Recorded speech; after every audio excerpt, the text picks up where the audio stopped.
میرے نہایت ہی واجب الاحترام عزیز بزرگوں دوستوں، آج اس جمعۃ المبارک پر جو موضوع آپ کے سامنے عرض کرنے جا رہا ہوں وہ ہے بازار کے اندر جانے کی کس حد تک اجازت ہے اور کس حد تک اجازت نہیں ہے۔ دوسرا، بازاری معاملات میں کون کون سے ایسے افراد ہیں جو مارکیٹ کو ڈسٹرب کرتے ہیں اور یہ ریٹ کے بڑھانے یا کم کرنے کا جو سبب بنتے ہیں لوگ، وہ کون سے ہیں اور اسلام نے کس حد تک ان لوگوں کو منع کیا ہے۔ اور اگر وقت بچا تو جو ہورڈنگ ہے، ذخیرہ اندوزی، اس کے بارے میں گفتگو کریں گے۔ اللہ تعالیٰ سن سنا کے عمل کر کے آگے پہنچانے کی توفیق عطا فرمائے۔ عزیز سامعین محترم، بازار کی جو آزادی ہے اس میں مداخلت کرنے سے اسلام نے منع کیا ہے۔ یعنی جو لوگ مارکیٹ کے اندر آ کے چیزیں فروخت کرتے ہیں، بازار کی تعریف یہ ہوتی ہے جہاں پہ اسٹال وغیرہ لگے ہوں، دکانیں ہوں، ریڑیاں ہوں، وہاں پہ لوگ آزادانہ طور پہ چیزیں بیچیں اور خریدیں، اس کو بازار کہتے ہیں، مارکیٹ کہتے ہیں۔ حضور سرور کائنات صلی اللہ علیہ وآلہ وسلم کے ارشاد ہے، حضرت جابر رضی اللہ عنہ سے مروی ہے، فرمایا کہ لا یبیع حاضر لباد دع الناس یرزق اللہ بعضهم من بعض، فرمایا کوئی شہری دیہاتی کے لیے سودا نہ بیچے، لوگوں کو ان کے حال کے اوپر چھوڑ دو، اللہ تبارک و تعالیٰ ان کو ایک دوسرے کے ذریعے رزق عطا کرتا ہے۔ عزیز سامعین محترم، شہری لوگوں کو دیہاتیوں کے لیے مال فروخت کرنے سے منع کیا گیا ہے۔ یعنی گاؤں کے لوگ خود شہر میں آئیں، منڈی میں آئیں، آ کے خود وہاں پہ بارگیننگ کریں، بھاؤ تاؤ کریں، اپنی مرضی سے جتنے کی مرضی وہ چیز بیچیں۔ یعنی ان کو جب مارکیٹ میں آئیں، ڈیمانڈ سپلائی کا پتہ ہو کہ رسد کتنی ہے مارکیٹ کے اندر، لوگوں کی ڈیمانڈ کتنی ہے، کتنا ہم نے ریٹ لگانا ہے۔ یہ ریٹ کرنے کی جو مشروعیت ہے، اجازت ہے، یہ گاؤں والوں کو دی گئی ہے۔ یہاں پہ ہوتا یہ ہے کہ ایک مڈل مین ہوتا ہے جس کو دلال کہہ دیتے ہیں، جو کہ گاؤں کے لوگوں سے خریدتا ہے اور گاؤں آنے سے پہلے ہی وہ وہاں پہ آ کے فروخت کر دیتا ہے۔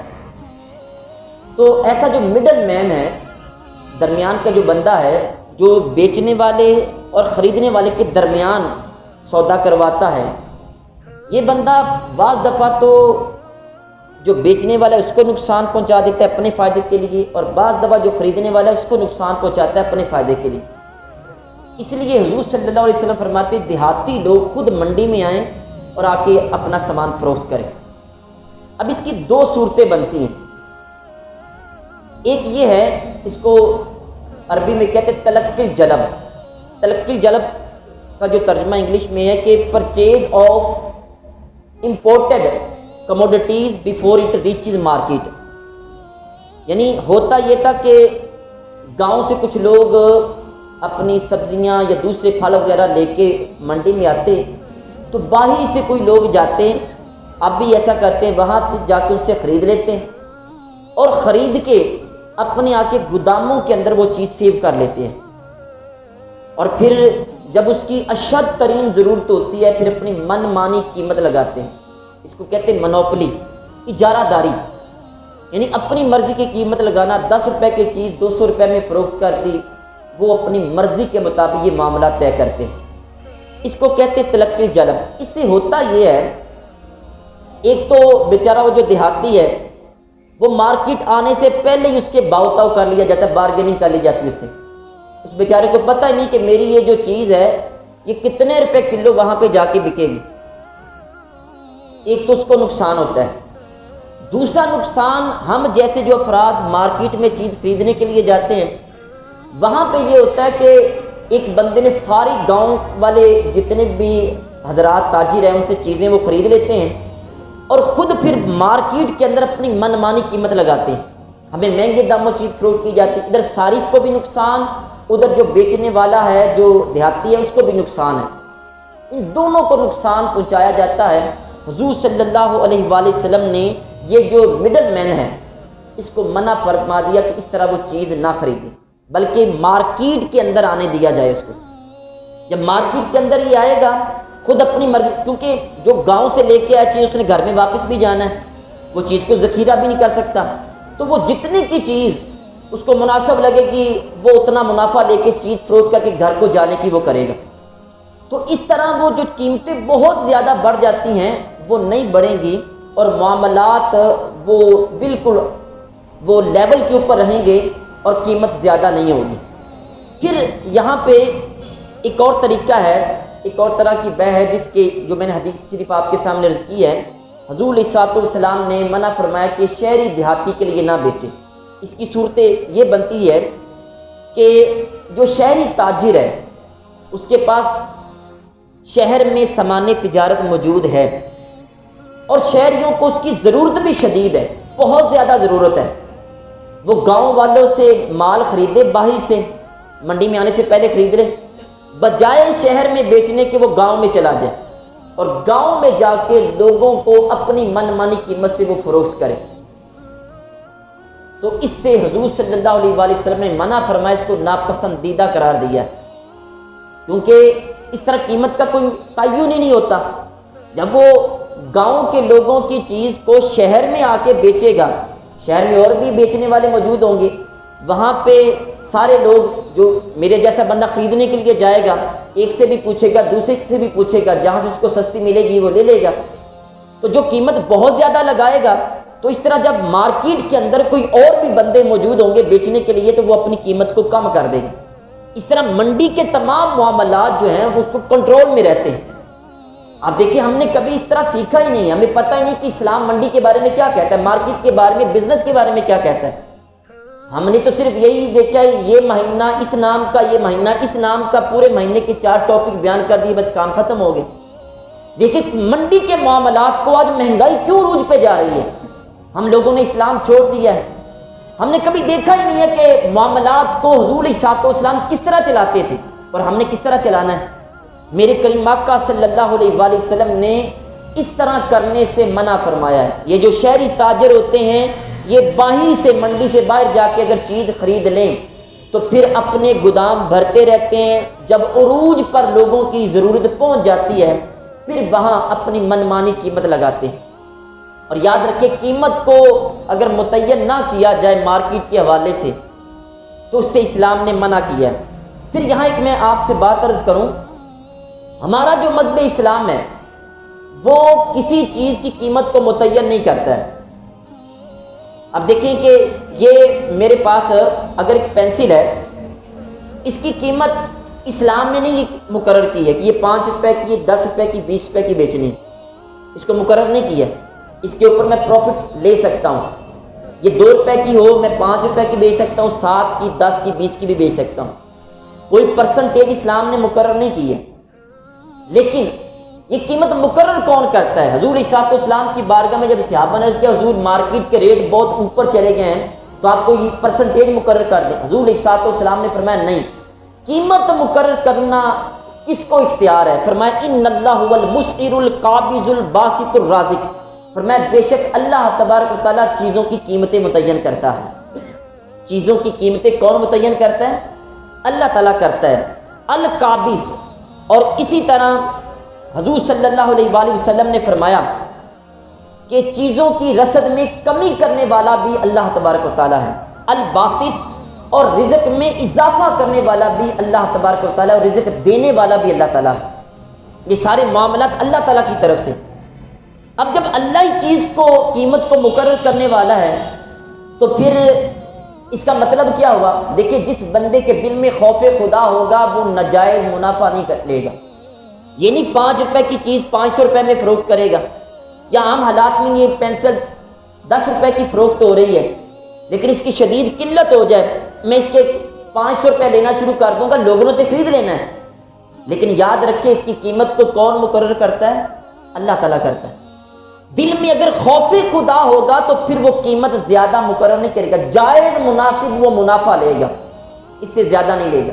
اور پھر بڑے مزے کی آپ کو بات عرض کروں کہ یہاں جو لوگ بازار کے اندر چیزیں فروخت کرتے ہیں، بعض دفعہ ایسے بھی ہوتا ہے کچھ تاجر حضرات وہ قیمت بہت زیادہ کم کر دیتے ہیں۔ 2 تاجروں کا آپس میں مقابلہ ہو جائے، 2-3 کا، ایک چیز دے رہا ہے 100 روپے کلو، ایک بندہ 90 روپے کلو دے رہا ہے، ایک آتا ہے وہ 50 روپے کلو بیچنا شروع کر دیتا ہے۔ اب ظاہر ہے جس بندے نے 100 روپے کلو چیز بیچ رہا ہے، وہ بھی منڈی سے لے کے اس کو کہیں سے مفت اگر چیز مل گئی ہے، یہ 50 روپے کلو بیچنا شروع کر دیا، اسلام نے اس کو بھی اجازت نہیں دی ہے۔ حضرت عمر فاروق اعظم رضی اللہ تعالیٰ عنہ ایک دفعہ بازار گئے تو ایک تاجر بڑی کم قیمت کے اوپر چیزیں فروخت کر رہا تھا، جبکہ اس کی اتنی کم قیمت لگانا مناسب نہیں تھا۔ حضرت عمر فاروق اعظم رضی اللہ تعالیٰ عنہ سے ناراض ہوئے اور یہ فرمایا اما ان تزید فی سیری و اما ان ترفع عن سوقی، فرمایا یا تو چیز کی قیمت کو زیادہ کر دو یا پھر ہمارے بازار سے چلے جاؤ، نکل جاؤ ہماری مارکیٹ سے، اتنی کم قیمت پہ تم نے فروخت نہیں کرنا ہے۔ یعنی اسلام کسی کو نقصان نہیں پہنچاتا ہے۔ یہ نہیں ایک بندہ کہتا ہے میرے کھیت میں سے یہ آلو نکلے، چاہے میں 2 روپے کلو بیچوں چاہے میں 50 روپے کلو بیچوں، میری مرضی ہے۔ نہیں، مارکیٹ کے ریٹ کو کنٹرول کرنے کے لیے حکومت کو بھی اختیار ہے۔ حکومت یہ دیکھے کہ اگر کوئی بندہ اس طرح دوسرے تاجروں کو اپنی انا کی بنا کے اوپر وہ ڈسٹرب کر رہا ہے تو اس کو روکے۔ آپ نے دیکھا ہوگا محلے میں کئی دفعہ ایسی یہ مقابلہ بازی چل جاتی ہے کہ تربوز کی ایک ٹرالی کسی نے وہاں پہ اتروائی ہے، ایک بندہ اور لے آتا ہے، ایک اور لے آتا ہے، ایک 30 روپے کلو بیچ رہا ہے، دوسرا بندہ وہ 5 روپے کلو بیچنا شروع کر دیتا ہے، تیسرا بندہ وہ 1 روپے کلو بیچنا شروع کر دیتا ہے۔ اب وہ یہ نہ سمجھے کہ میں ان کو فائدہ دے رہا ہوں، لوگوں کو اپنے آپ کو نقصان دے رہا ہوں، اس کو ڈبل گناہ مل رہا ہے کہ دو جو تاجر ہیں جو بیچارے وہ بھی اتنے ریٹ کے ہی اوپر مال لے کے آئے ہیں، ان کو اگر اس سے نقصان پہنچایا تو اس کا یہ رزق ٹھیک نہیں ہوگا، کیونکہ اسلام کسی کو ناجائز تنگ کرنے کی اجازت نہیں دیتا ہے۔ پھر عزیز سامعین محترم اس سے آگے چلے کہ کیا بازار کے اندر جانا یہ جائز ہے یا نہیں جائز ہے۔ بازار کی تعریف میں نے آپ کے سامنے عرض کی، جہاں پہ سٹال وغیرہ لگیں، ریڑیاں لگیں، لوگ دکانوں پہ چیزیں آزادانہ بیچیں اور ان کو فروخت کریں، اس کو بازار کہتے ہیں۔ کیا بازار میں جانے کی اجازت ہے یا نہیں ہے؟ آج ہمارے ہاں یہ بات کی جاتی ہے کہ جو مولانا حضرات ہیں وہ بس مسجد تک محدود رہیں، وہ کہیں بھی نہ جائیں، نہ بازار میں جائیں، نہ گراؤنڈ میں جائیں، کچھ بھی نہ کریں، سر پہ ماما، چہرے پہ داڑھی، اور صرف مسجد سے گھر، اس کے علاوہ کچھ نہ کریں۔ اور بھائی یہ اسلام نہیں ہے۔ میرے کریم آقا صلی اللہ علیہ وسلم بازاروں میں بھی گئے، منڈیوں میں گئے، تجارت کی، جنگیں کی، سب کچھ کیا، کشتیاں کی ہیں میرے کریم آقا صلی اللہ علیہ وسلم نے، حضور پہلوانی کرتے رہے ہیں۔ کریم آقا صلی اللہ علیہ وسلم نے رکانہ پہلوان کو 2 مرتبہ پچھاڑا ہے، کنڈ لگائی ہے اس کی حضور علیہ السلام نے۔ کون کہتا ہے کہ اسلام سے محراب تک محدود ہے؟ آپ جائیں، منڈیوں میں جائیں، بازار میں جانے کی اجازت ہے۔ میں آپ کے سامنے عرض کروں، حضرت انس بن مالک رضی اللہ تعالیٰ عنہ فرماتے ہیں، کہتے کہ حضور صلی اللہ علیہ وآلہ وسلم کے بارے میں، کان نبی صلی اللہ علیہ وسلم فی السوق، حضور صلی اللہ علیہ وآلہ وسلم بازار میں تھے، فقال الرجل یا ابا القاسم، پیچھے سے ایک بندے نے آواز دی، او ابو القاسم۔ یہ کنیت ہے حضور علیہ السلام کے بیٹے کا نام تھا قاسم، اس کے نام کے اوپر پکارا جاتا ابو القاسم، ایک قاسم کے باپ۔ فالتفت الیہ النبی صلی اللہ علیہ وسلم، حضور علیہ السلام نے مڑ کے اس کی طرف دیکھا، فقال انما دعوت ھذا، اس بندے نے آگے سے کہا کہ حضور میں نے آپ کو نہیں، میں نے اس بندے کو بلایا ہے، اس کا نام بھی ابو القاسم تھا۔ فقال النبی صلی اللہ علیہ وسلم سموا باسمی ولا تکنوا بکنیتی، فرمایا کہ میرے نام کے اوپر نام رکھو، میری کنیت کے اوپر کنیت نہ رکھو، یعنی میرے نام کے اوپر تم محمد نام رکھ سکتے ہو صلی اللہ علیہ وسلم، لیکن میری کنیت جو ہے اس کے اوپر کنیت رکھنے کی اجازت نہیں ہے۔ تو اس سے پتہ یہ چلا کہ حضور صلی اللہ علیہ وآلہ وسلم آپ بازار میں جاتے تھے، تو اسی وجہ سے یہ صحابہ کرام نے حضور علیہ السلام کے یہ عمل ہمارے سامنے بیان کیا۔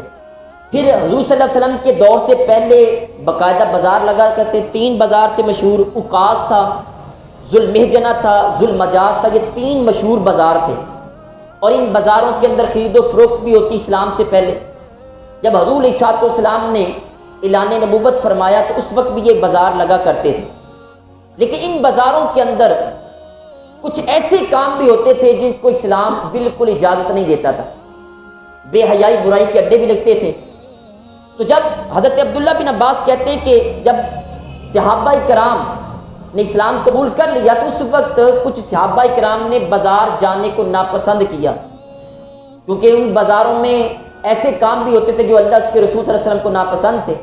تو اللہ تبارک و تعالیٰ نے قرآن پاک میں یہ آیت نازل فرمائی لیس علیکم جناح ان تبتغوا فضلا من ربکم، فرمایا تمہارے اوپر کوئی حرج نہیں ہے کہ تم اپنے رب کے فضل کو تلاش کرو، یعنی حج کے دنوں میں بھی تمہارے لیے تجارت کرنا جائز ہے، تم تجارت کر سکتے ہو، ایسے بازاروں میں جا سکتے ہو، لیکن وہاں پہ وہ جگہ جہاں سے اسلام نے منع کیا وہاں پہ جانے کی اجازت نہیں ہے۔ پھر عزیز سامعین محترم، اس سے میں آگے چلوں، ایک اور آپ کے سامنے باتیں عرض کروں۔ حضور علیہ السلام کا بازار میں جانا، حضرت ابو ہریرہ رضی اللہ تعالیٰ سے مروی ہے، کہتے ہیں کہ حضور صلی اللہ علیہ وآلہ وسلم ایک دن بازار گئے، آپ نے وہاں 4 درہم کا ایک بندے سے سلا ہوا کپڑا زیب تن کرنے کے لیے لیا تھا، 4 درہم کا، یعنی پتہ چلا حضور علیہ السلام بازار میں جاتے تھے۔ اور یہاں علماء نے یہ لکھا ہے کہ اگر ایک بندے کے ہزاروں نوکر چاکر بہت امیر ترین ہو تو اس کو چاہیے کہ حضور صلی اللہ علیہ وسلم کی سنت سمجھتے ہوئے بازار میں ضرور جائے، خود جا کے باؤ تاؤ کرے، یہ سنت ہے، ثواب ہوتا ہے اس میں، نوکروں کو نہ بھیجے بلکہ خود جا کے وہاں پہ بارگیننگ کریں اور خرید و فروخت کرنے کی کوشش کریں، یہ سنت رسول صلی اللہ علیہ وسلم ہے۔ لیکن یاد رکھیں کہ وہ جو عیب والی جگہ ہیں ان سے جانے سے بچیں۔ اب دیکھیں بازار کے اندر جانا یہ جائز ہے، لیکن یہاں پہ میں آپ کو عرض کروں ایک اور روایت بھی ملتی ہے جہاں حضور صلی اللہ علیہ وآلہ وسلم کا یہ فرمان ہے، حضرت ابو ہریرہ رضی اللہ تعالیٰ سے مروی ہے، حضور صلی اللہ علیہ وسلم نے فرمایا کہ احب البلاد الی اللہ مساجدها وابغض البلاد الی اللہ اسواقها، فرمایا اس سرزمین کے اوپر، زمین کے اوپر اللہ تعالیٰ کو سب سے پسندیدہ جو جگہ لگتی ہے وہ مسجدوں کی جگہ ہے۔ آپ کے اس علاقے میں سب سے محبوب ترین جو جگہ ہے وہ یہ مسجد کی جگہ ہے، یہ اللہ کو بڑی پسند ہے۔ اور سب سے جو بری ترین، مبغوض ترین جو جگہ ہے وہ بازار کی ہے، اللہ تعالیٰ کو سب سے ناپسندیدہ بازار لگتا ہے، سب سے پسندیدہ مسجد لگتی ہے۔ اب ایک طرف حضور صلی اللہ علیہ وآلہ وسلم بازاروں میں جا رہے ہیں، تشریف لے کے جا رہے ہیں، کاروبار کر رہے ہیں، دوسری طرف یہ فرمایا کہ اللہ کو وہ جگہ ناپسند بھی ہے۔ اب ان دونوں کے درمیان تطبیق کیسے ہوگی؟ دیکھیں بازاروں چوکوں میں اگر بندہ کوئی بیٹھتا ہے تو اس کے کچھ آداب ہیں، رستے کے کچھ آداب ہیں، ایٹیکیٹس ہیں، جن کے اوپر آپ عمل اگر کریں تو چوکوں بازاروں میں دکانوں کے اوپر آپ بیٹھ سکتے ہیں۔ وہ کون سے؟ میرے کریم آقا صلی اللہ علیہ وسلم نے فرمایا ایاکم والجلوس فی الطرقات، فرمایا رستوں میں بیٹھنے سے بچا کرو۔ آج میں نے یہ دیکھا کہ ہمارا جو نوجوان ہے آج کا، اس کا گھر میں دل نہیں لگتا، وہ باہر بازار میں چوک میں آ جاتا ہے اور وہاں پہ ہماری وہی مائیں بہنیں جو گزر رہی ہوتی ہیں ان کو تاڑ تاڑ کے دیکھنا شروع کر دیتا ہے۔ حضور علیہ السلام نے رستوں میں بیٹھنے سے منع فرمایا۔ جب کریم آقا صلی اللہ علیہ وسلم نے یہ بات ارشاد فرمائی تو صحابہ کرام نے عرض کیا کہ یا رسول اللہ ما لنا من مجالسنا بد، حضور رستوں میں بیٹھے بغیر ہمارا گزارا نہیں، کاروبار ہمارے بازاروں میں چلتے ہیں، رستوں میں چلتے ہیں، اس کے بغیر گزارا نہیں ہے۔ تو حضور صلی اللہ علیہ وآلہ وسلم کی بارگاہ میں کہ حضور ہم وہاں پہ بیٹھ کے باتیں کرتے ہیں، گفتگو کرتے ہیں، اپنے کے معاملات شیئر کرتے ہیں، حضور ہمارا گزارا نہیں اس کے بغیر۔ تو میرے کریم آقا صلی اللہ علیہ وسلم نے فرمایا کہ پھر ایسے کیا کرو کہ اگر واقعی بیٹھنا تمہارے لیے ضروری ہے پھر رستے کا حق ادا کیا کرو، جس رستے میں بیٹھنا اس کا حق ادا کیا کرو۔ صحابہ کرام نے عرض کی یا رسول اللہ صلی اللہ علیہ وسلم وما حق الطریق، حضور راستے کا حق کیا ہے؟ بندے کا حق تو سمجھ میں آتا ہے، راستے کا حق کیا ہے؟ حضور صلی اللہ علیہ وسلم نے فرمایا 5 رستے کے حق ہیں۔ آج آپ ان کو گوش گزار کریں، غور سے سنیں، ان پہ عمل کی کوشش کریں۔ 5 حق ہیں رستے کے، چوک بازار میں بیٹھنے کے 5 حق ہیں، یہ ادا کریں اور رستے میں آپ بیٹھ سکتے ہیں۔ پہلا حق یہ ہے فرمایا غض البصر، اگر کہیں دکان پہ بائیں رستے میں تمہیں بیٹھنا پڑ جائے، تھڑے پہ بیٹھنا پڑ جائے تو پھر فرمایا غض البصر، اپنی نگاہوں کو نیچا رکھیں، یہ نگاہیں دائیں بائیں آگے پیچھے پھرتی نہ رہیں۔ اسلام نے پہلی نگاہ کو معاف کیا ہے، وہ کون سی نگاہ جو اچانک اٹھے اور بندہ فوراً اس کو پھیر لے۔ اور یہاں میں بڑے درد دل کے ساتھ عرض کرتا ہوں کہ کچھ ایسے افراد ہیں جو کہ جگت بازی کے انداز میں وہاں بھی جگت کر جاتے ہیں جس کا تعلق ڈائریکٹ اللہ رسول کے ساتھ ہوتا ہے، اور ایمان اپنا ضائع کر بیٹھتے ہیں۔ اجی اسلام نے پہلی نظر معاف کر، پہلی نظر آدھے گھنٹے کی دیکھ لو، وہاں پہ کہہ کے لگتے ہیں۔ اور خدارا کس نے کہا ہے نگاہوں کو نیچے رکھنا؟ اللہ کے محبوب علیہ السلام نے فرمایا ہے۔ اس سے مراد پہلی نگاہ جو اچانک اٹھے فوراً پیچھے کر لی جائے وہ اللہ نے معاف کی ہے، دوسری نگاہ کرو گے تو وہ حرام ہے۔ پھر فرمایا کہ وقف العذاب، رستے کی کوئی چیز جو لوگوں کو تکلیف دے اس کو دور کر دیں۔ نمبر 3 ورد السلام، آتے جاتے لوگوں کو سلام کیا جائے، سلام کا جواب دیا جائے۔ والامر بالمعروف، اگر رستے میں بیٹھنا ہے، تھڑے پہ بیٹھنا ہے تو وہاں پہ لوگوں کو نیکی کی دعوت دی جائے۔ والنہی عن المنکر، اور برائی سے روکا جائے۔ یہ 5 حق اگر رستے کے ادا کر سکتے ہیں تو آپ بیٹھ سکتے ہیں۔ یہاں پہ اپنے گھر کے سامنے سیڑھیوں کے اوپر بیٹھ جاتے ہیں، وہاں پہ گپے لگاتے ہیں اور مائیں بہنیں گزرتے ہیں، ہم ان کو دیکھتے ہیں۔ دیکھیں یہ وہ بے لذت گناہ ہیں، آپ کو ملتا بھی کچھ نہیں ہے، نامہ اعمال میں زنا لکھا جا رہا ہے۔ عزیز سامعین محترم، چوکوں بازاروں میں جانے سے اسلام منع نہیں کرتا، لیکن اس کے کچھ اصول اور ضوابط ہیں جن کے اوپر عمل کرنا ہمارے لیے لازم ہے۔ پھر جو تاجر حضرات ہیں وہ غور کریں کہ بازاروں کا ماحول ایسا بنانے کی کوشش کریں جو عین اسلام کے مطابق ہو، وہاں جھوٹ نہ بولا جاتا ہو، فراڈ نہ کیا جاتا ہو، وہاں پہ ایسا ماحول نہ ہو کہ جس کے اندر مائیں بہنیں بیٹیاں اس طرح خلط ملط ہو جائیں کہ جن کو ہم علیحدہ علیحدہ کر سکتے ہیں لیکن جان بوجھ کے نہیں کرتے ہیں، وہاں صرف تجارت کی غرض سے دیکھا جائے۔ اور یاد رکھیں جو لوگ تجارت کرتے ہیں اور اپنے آپ کو شیطان کے چنگل میں پھنسنے نہیں دیتے، اللہ کی مدد چاہتے ہیں، اللہ ان کی مدد بھی کرتا ہے۔ بصرہ کے اندر ایک بزرگ تھے جن کا نام تھا حضرت مسکی رحمۃ اللہ علیہ، یہ دل کے کانوں سے سننے والی بات ہے۔ حضرت مسکی رحمۃ اللہ علیہ، ان کے ہاتھوں سے بھی خوشبو آتی، ان کے چہرے سے بھی خوشبو آتی، ان کے جسم سے خوشبو آتی، جس طرف مسجد میں چلے جاتے تو ساری مسجد معطر ہو جاتی، جس گلی میں جاتے گلی میں خوشبو میں پھیل جاتی۔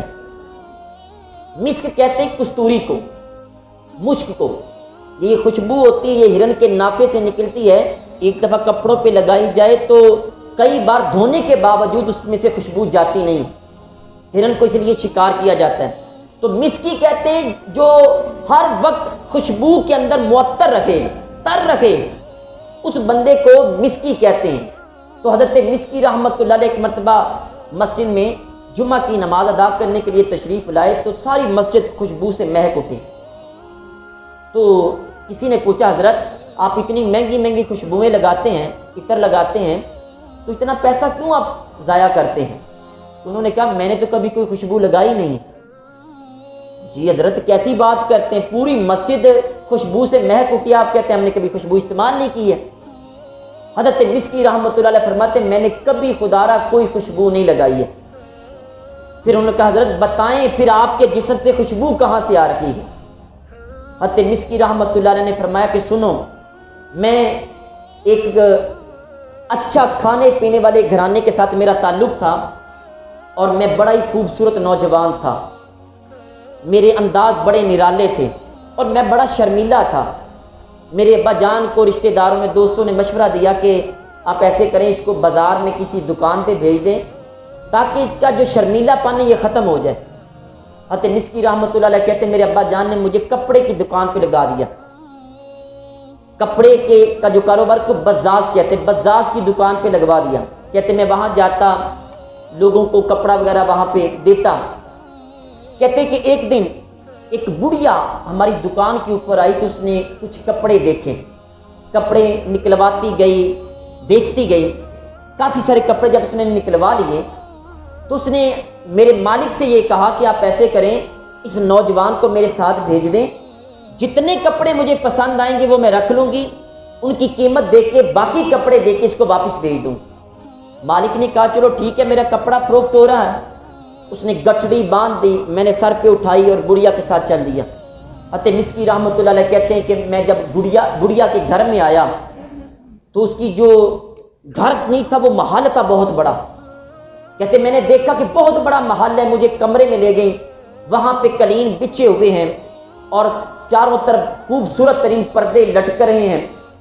کہتے کہ ابھی میں وہاں جا کے بیٹھا تھا کہ انتہائی حسین و جمیل ایک نوجوان لڑکی وہ میرے سامنے نمودار ہوئی۔ جب اس نے میری طرف دیکھا، میں انتہائی خوبصورت تھا، اس کے دل میں لالچ پیدا ہو گیا اور وہ میرے قریب آنے لگی اور اس نے مجھے برائی کی طرف دعوت دینا شروع کر دی۔ میں آپ سے یہ عرض کروں، نوجوان یہاں پہ بیٹھے ہیں، یہ میری بات لکھ لیں، آپ کو برائی کا موقع ضرور ملتا ہے، ہر بندے کو ملتا ہے، چاہے چہرہ کیسے بھی ہو، برائی کا موقع سب کو ملتا ہے۔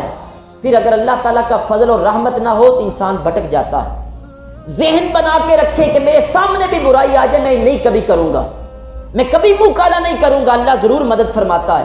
حضرت مسکی رحمۃ اللہ علیہ کہتے ہیں میں نے اس کے سامنے ہاتھ جوڑے، میں نے کہا کہ نہ، میرے ساتھ ایسا معاملہ نہ کرو، خدا سے ڈرو، میں بھی خدا سے ڈرتا ہوں، لیکن اس نے ایک نہ سنی۔